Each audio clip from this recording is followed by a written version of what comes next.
The contentious play with a rape theme. The outside of the Mill, a tavern that can be found someplace along a Washington highway, is shown in the opening scene of The Accused. As the sky darkens, ominous music plays. Kenneth Joyce, a young man, Bernie Coulson, is seen dashing past the bar.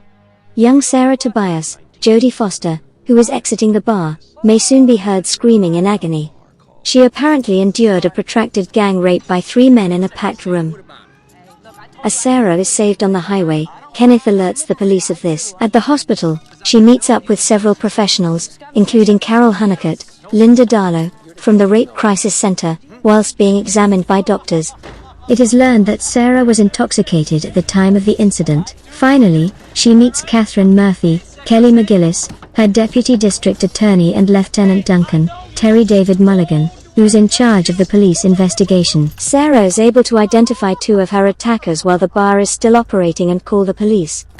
Kurt, Kim Kondrashov, a commanding figure sporting a yellow t-shirt, and Danny, a local, are both present. Catherine drives Sarah home. She lives in a trailer home with her live-in boyfriend, drug dealer and would-be musician Larry, Tom O'Brien. She also has a dog named Sadie, named after the Beatles song Sexy Sadie. The 3 rapists are released into their community on $10,000 bail after the police apprehend the 3rd suspect, a fraternity member called Bob Joyner, Steve Ontine. Bob, it turns out, is Kenneth's closest buddy, much to his dismay. Waitress Sarah learns of the information. Catherine pays her a visit at home. Sarah's behavior doesn't impress Catherine because she was drinking heavily, revealing a lot of cleavage, and dressing provocatively that night at the pub. The fact that Sarah has a history of drug possession is also disclosed. Sarah disputes this and demands retribution for her assailants. Catherine goes on to interview some of the witnesses or onlookers to the scene. These include Sarah's best friend Sally Fraser, Ann Hearn, who was waitressing at the Mill the night Sarah was assaulted. They find Polito, a bar patron who saw what happened but proves useless for having been drunk and on probation during the events that night. After Catherine makes a deal with the rapist's lawyers, the 3 men are sentenced to reckless endangerment. In a fit of rage, the betrayed Sarah storms in Catherine's dinner party and confronts Catherine over the relatively light sentences imposed on her attackers.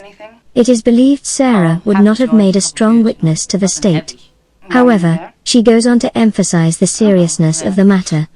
While she was being gang raped on a pinball machine, a crowd of men were yelling and clapping. Back at home, Sarah cuts her hair. In the living room, Larry tries to seduce her, but she refuses.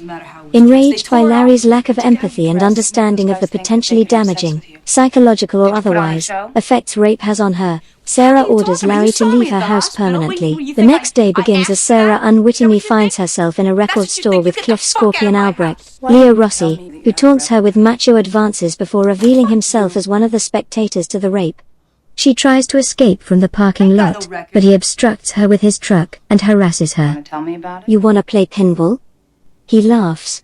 In a state of madness, Sarah decides to retaliate by ramming his truck. Before she could finish the job, she and Cliff both end up in the hospital with minor head injuries. Feeling guilt-ridden over not having offered Sarah a choice of testifying before agreeing to the deal, Catherine is determined to prosecute the spectators for criminal solicitation. Thus, the rape would go on record and the rapists will stay in jail for the full 5 years. But her colleagues, especially DA Paul Rudolph, Carmen Argenziano, feel she has lost her mind and offer her little support. However, she receives much help along the way from Sarah and Sally, who identifies the 3 spectators in a lineup.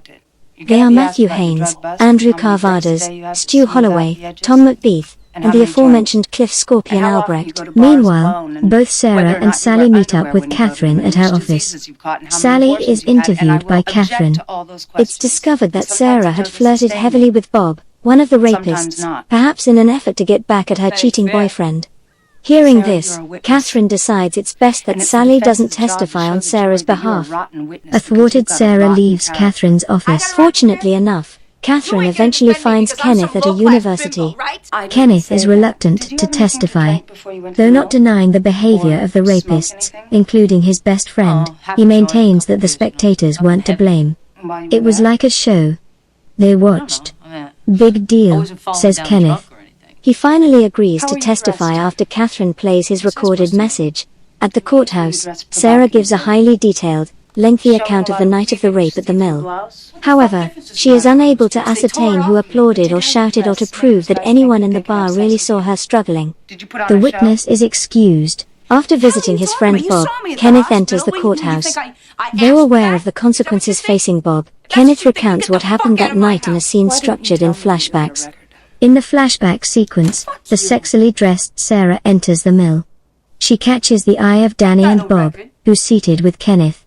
Danny meets Sarah, and then accompanies her to the game room. They both play pinball with Bob and pretty soon find themselves dancing to the music playing on the jukebox. Danny embraces her tight close.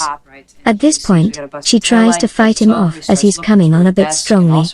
Totally relentless, Danny throws her on top of the pinball machine and forces himself on her.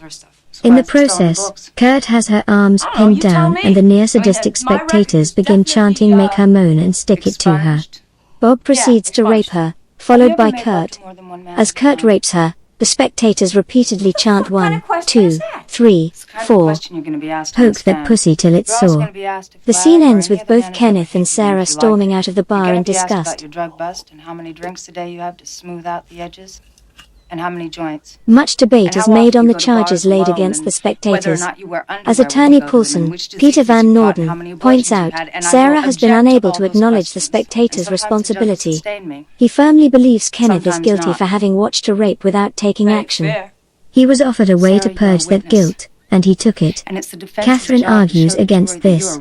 As she states, it is not the crime of criminal solicitation to silently watch a rape, but it is the crime of criminal solicitation to command, induce, entreat or otherwise persuade another person to commit a rape. Catherine wins the case in the movie's concluding moments. On April with 18, particular appreciation to Sarah and Kenneth. Sarah All Tobias three stopped defendants for were a drink determined to at have a bar engaged in called criminal The Mill. solicitation.